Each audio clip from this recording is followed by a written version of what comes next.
আমার বাবার নাম ফরিদউদ্দিন আহমেদ, জিনজিয়ানের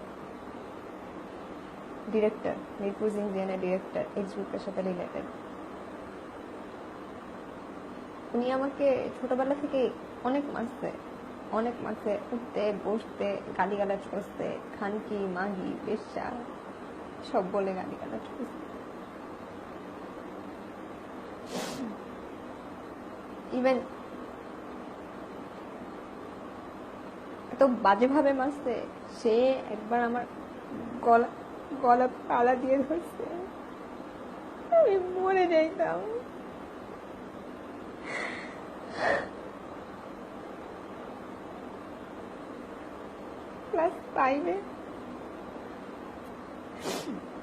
ক্লাস 5-এ একদিন দুপুরবেলা আমার মা আমাকে বলছে, আজকে তোমার আব্বু গোসল করে দিবে, কারণ আমার বাবা আমার মাকে বলছিল যে সে আমাকে গোসল করে দিবে। ওয়াশরুমে যাওয়ার পর সে নিজে আমার কাপড় খুঁজে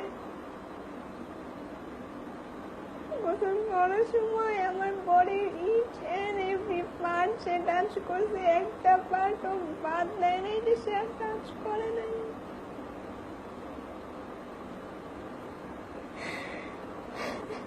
আমার মাকে যখন আমি জিনিসটা বলছি, আমার মা বলছে যে বাবাই তো গোসল করাতেই পারে, আমি নিতে পারি না এই জিনিসটা। এই জিনিসটা টানা একটা বছর পর্যন্ত চলছে, একটা বছর। ক্লাস 6-এ আমি আমার মাকে বলছি যে আমি ওনার কাছে গোসল করবো না।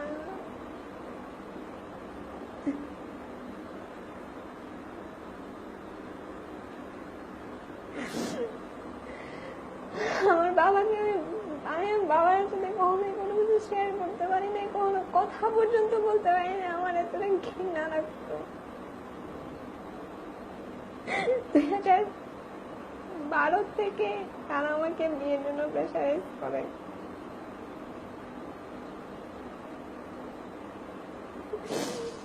আমি বিয়ের জন্য রাজি হই নাই। তখন আমার মা আমাকে জিজ্ঞাসা করে, তোমার কি কোনো পছন্দ আছে, থাকলে আমাকে বলো। আমি বলছি, এটা কি আমার বাবাকে বলছে? আমার বাবা আমাকে মারছে, ইচ্ছা মতো মারছে।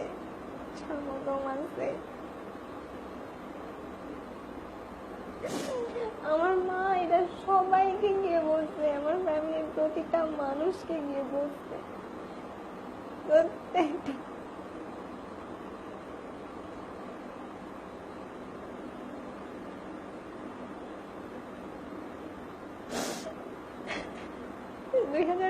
সালে একবার কলেজে পড়ি, 16 ডিসেম্বরের ফাংশনে যেতে চাইছিলাম, আমার ফ্রেন্ডরা সবাই যাবে। তখন আমার বাবা আমাকে মানা করছিল যাইতে। আমি বলছিলাম যে আমার সব ফ্রেন্ডরা যাচ্ছে, আমিও যাই। সে আমার 2 হাত গামছা দিয়ে বেঁধে আমার কোমর থেকে পা পর্যন্ত বেদ দিয়ে মারছে, সমস্ত শরীরে দাগ হয়ে গেছে। আমার মা পাশেই দাঁড়ানো ছিল, একটা বাদ ধরতে পর্যন্ত আসে নাই।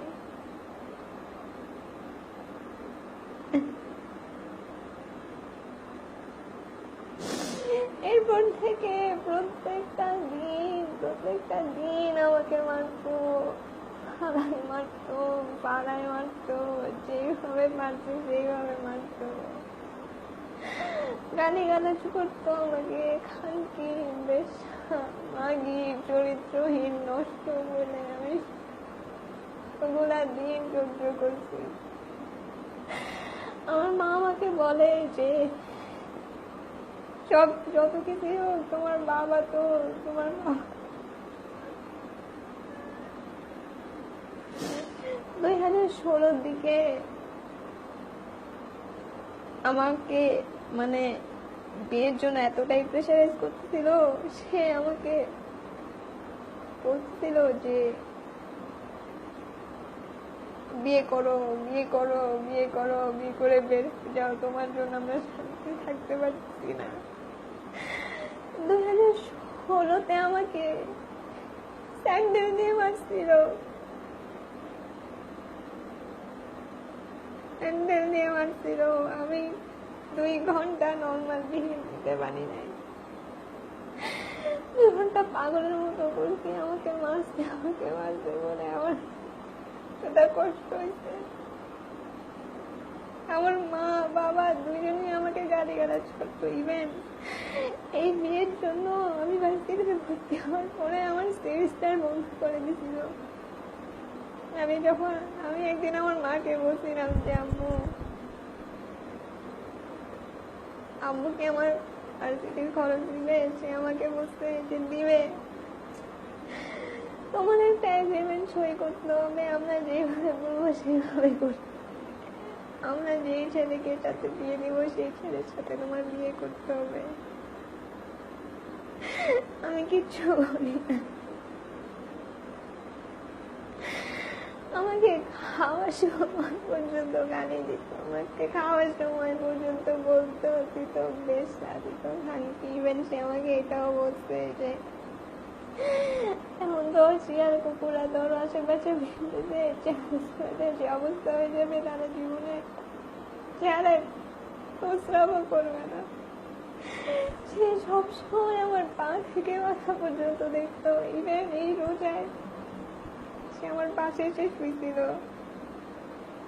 আমি ঘুমাইছিলাম, দেরি করে আমি ঘুমাইছিলাম। আমি যখন পা শুয়ে দেখেছি আমার পাশে শুয়েছে, সে আমার দিকে মুচকি মুচকি হাসতেছিল। আমি জাস্ট অন্য একটা নিয়ে দৌড় দিছি, জানি না ইভেন আমি এটা করছি কেন, এটার জন্য আমাকে মারছে, এর জন্য আমাকে মারছে। আমার ঘরের দরজা খুলে নিয়ে গেছে। আমার ঘরে কোনো দরজা ছিল না ওই দিন। 2017 13 তারিখে না 14 তারিখে আমি শুয়েছিলাম। আমার মাইগ্রেনের প্রবলেম আছে। আমার পরের দিন এক্সাম, ভাবছি 3:30 বাজে উঠে পড়তে বসবো। সে নামাজ পড়ে আসছে, এসে আমার রুমের দরজা খুলে নিয়ে গেছে। আমি কিছু বলি নাই। 2012 থেকে আমার রুমে কোনো লক ছিল না, কোনো ঠিকমেনে ছিল না। যে কেউ আসতে পারতো, যে কেউ যাইতে পারতো। দরজা খুলে নিয়ে গেছে। আমি যখন বলছি দরজা কেন খুলে নিয়ে গেছে, সে আমাকে ফালায় মারছে, আমার মাকে মারছে। আমি বলছি আমার মাকে কেন মারতেছো? সে আমার 2টা হাত ধরে ইচ্ছা মতো মারছে। যখন আমি পারি নাই তখন আমি তার পেটে নাচতে মারছি বাঁচার জন্য।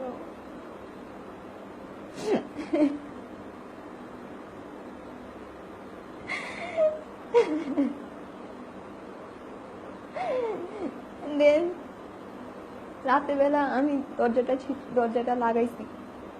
লাগানোর পরে রাতের বেলা আমার বাবা আসছে। বাবা এসে বলতেছে দরজাটা কে লাগাইছে? আমার মা বলে ওই লাগাইছে। সে আমাকে বলছে যে এটা সালিশ বসাইতেছি, এটার ব্যবস্থা আমি করতেছি। আমাদের বাসায় সালিশ বসানো মানে সবাইকে ডাকায় এবং অনেক মারা।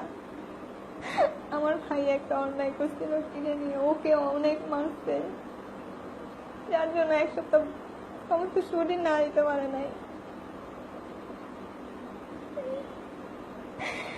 আমি চিন্তা করছি আমাকে যদি মানে আমি তো মারা যাবো। আমি চিন্তা করে বাসা থেকে বের হয়ে আসছি। আমি জানতাম না আমি কোথায় যাব, কি করব, কার কাছে যাব, কিভাবে বাঁচবো। আমি ওটার জন্য সারাটা রাত ঘুমাইতে পারি নাই। আমি সারা রাত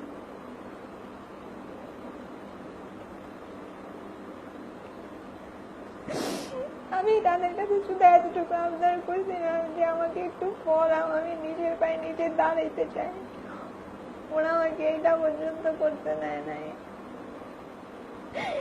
শুধু বাঁচতে চাইছিলাম, বাঁচার মতো বাঁচতে চাইছিলাম, একটু ভালো থাকতে চাইছিলাম, এতটুকুই ছিল আমার ইচ্ছা। ওরা অলওয়েজ আমার সাথে এরকম করছে। আমার মা, উনি আমাকে মা হয়ে খানকি বেশা বলে গালি দিত। ইভেন ভার্সিটিতে যাচ্ছি, আমার বাবার সামনে বলতেছিল যে আমি লম্বা কামিজ পরি, ভর্তি তোর তো প্যান্টি বেড়ে আছে।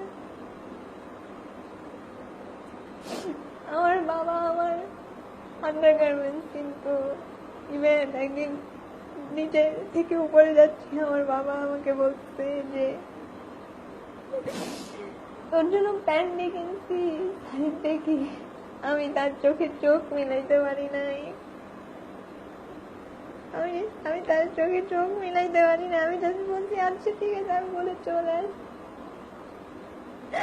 আমার মা কখনো আমার এগুলা শুনে নাই, শুনেও বলছে তোমার বাবা তো তোমার বাবা। আমি কিচ্ছু চাই নাই, শুধু বাঁচতে চাইছিলাম, বাঁচার মতো বাঁচতে চাইছিলাম একটু ভালো। আসসালামু আলাইকুম, আমি ইরফানুদ্দিন আহমেদ ইরাম, পারিয়া আহমেদের ছোট ভাই।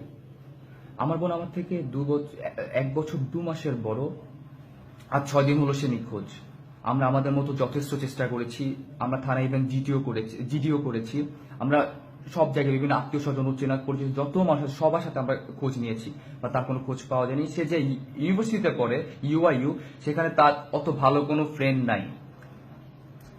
লাস্ট 1 বছর ধরে ও এনএসসির 2টো ফ্রেন্ড আছে যাকে আমিও চিনি। তাদের একজন হচ্ছে সিয়াম আশিক, একজন হচ্ছে তাজরিন চৌধুরী। ওদেরকে ফোন দেওয়ার পর ওরা সম্পূর্ণ মানা করে দেয় যে ওদের সাথে কথা হয় নাই, অনেকদিন আগে কথা হয়েছে, এরকম কিছু বলে তারা। তাদেরকে ওকে খুঁজতে যে আব্বু আম্মু খাওয়া দাওয়া নাই, গোসল নাই, তারা অনেক বেশি চিন্তিত করেছে। আমার ফ্যামিলি অলমোস্ট সবাই এখন পাগলের মতো হয়ে গেছে তাকে না পেয়ে। কিন্তু আজকে মধ্যরাতে একটি ভিডিও দেখে, ওর বানানো একটি ভিডিও দেখে তাকে বোন বলে পরিচয় দিতে আমার কষ্ট হচ্ছে। আমি ভাই বলে আমার এই জিনিসটা বলতে কষ্ট হচ্ছে। সে যেগুলো বলেছে একটা বোনের পর্যায়ে পড়ে না যে কথাগুলো। কারণ একজন সন্তান তার বাবার নামে এরকম কিছু বলতে পারে না, এরকম জঘন্য কিছু বলতে পারে না। কিন্তু তার ভিডিও দেখে আমরা খুবই হতবাক। সে কখনো চিন্তা করেনি যে তার আব্বা আম্মুর উপর দিয়ে কি যেতে পারে, এই ভিডিওটা যে সে বানিয়েছে তার আব্বা আম্মুর উপর দিয়ে কি যেতে পারে, তার পুরো ফ্যামিলির উপর দিয়ে কি যেতে পারে। সে কখনো এটা ভাবেনি। আর লাস্ট 1 বছর ধরে আমি তার ভিতর কিছু পরিবর্তন লক্ষ্য করছি, যেটা তার ওই 2টো ফ্রেন্ড সিয়াম আশিক কেন হচ্ছে তাজিম চৌধুরীর সাথে সম্পর্কের পর আমি একটা পরিবর্তন লক্ষ্য করেছি, যেটা হচ্ছে গিয়ে সে নেশাগ্রস্ত হতে পারে তাদের সাথে থেকে। কারণ সে সারাদিন বাসায় বসে সে রুমে দরজা লাগিয়ে থাকে, পর্দা টেনে রাখে, জানলা বন্ধ, ফোনে রুমের লাইট অফ, শুধু একটা রুমের ভিতরে সবকিছু বন্ধ, শুধু একটা ফ্যান চলে। তাকে কিসের জন্য যেন আমার হয়তো মনে হতো যে সে তার ওই ফ্রেন্ডের সাথে নেশাও করে থাকতে পারে। আমার কেন যেন মনে হয়, কারণ শান্ত মস্তিষ্কে কোনো একজন সন্তান তার বাবা মা নামে এইসব কোনো কথা বলতে পারে না। আজকে হতে পারে আপনারা সবাই ফারিয়ার কথা বিশ্বাস করে আপনারা বাকি সকল বাবা মাকে ভুল বুঝতে পারেন। আর আজকে যদি আমি এই ভিডিওটা না বানাই, তাহলে আমি আমার আব্বু আম্মুকে না, আমি সকল আব্বু আম্মুর কাছে দায়ী হয়ে থাকবো। তাই আপনাদের কাছে আমি ডিসিশন দিচ্ছি, আপনারাই বিচার করুন।